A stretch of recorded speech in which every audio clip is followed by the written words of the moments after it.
I don't know about let down. It's not the sort of call you want late the night before a test match, I guess. I think Jofra knows, I think Jofra's demonstrated how sorry he is from his statement, but it's clearly very disappointing for the whole group. But he's a young man, and young men make mistakes, and you've just got to learn from them. No, look, there'll be a disciplinary process to go through, and that's ongoing. And that's really as much as I want to say on that. It's obviously an employment matter, so I say that's ongoing, and we'll settle that in good time. Well, we know Jofra went home, and look, it's not great. Everyone was aware of what we were asking of them and why. In any normal circumstances, the act of going to your house, going home in between matches is absolutely normal and acceptable. But clearly there's a lot of work, a lot of money gone into setting up this biosecure environment. And there's also a lot at stake from, this match, this series, this summer, and financially things much bigger and beyond that. So, we are asking a lot of the players to stay in these environments for long periods of time, but it is for good reason.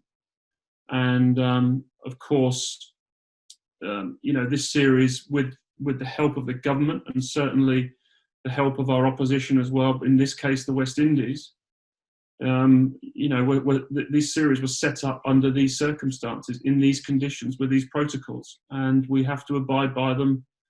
And everyone has to abide by them. So, Jofra was fully aware of what the circumstance was.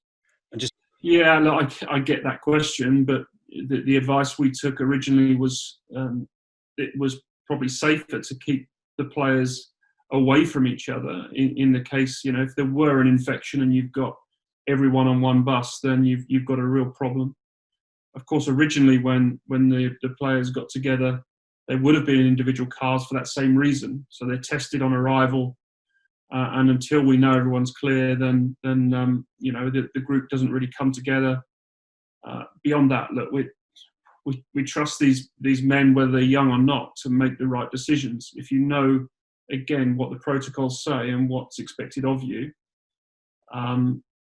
it's a simple choice, and I don't think we can cover every eventuality in or out of the bubble for people making wrong decisions. But again, show me someone who says they've never made a mistake, and I'll show you a liar. It's we've all made mistakes in our lives, and Jofra's a young man, and he will learn from it, and we will support him through it, and he'll move on.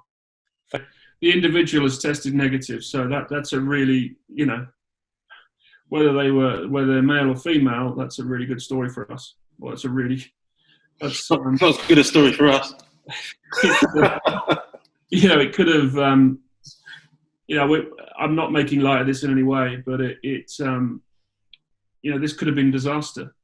A small act, the ripple effect this could have had through the whole summer, could have cost us tens of millions of pounds. So, hopefully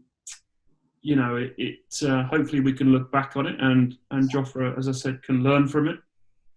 And he will learn from it, I'm sure. But, the potential knock-on effect of this, I don't think he could have totally understood. I think we made it very clear of what we expected and of what the protocols mean, but maybe he didn't quite understand what the consequences could be.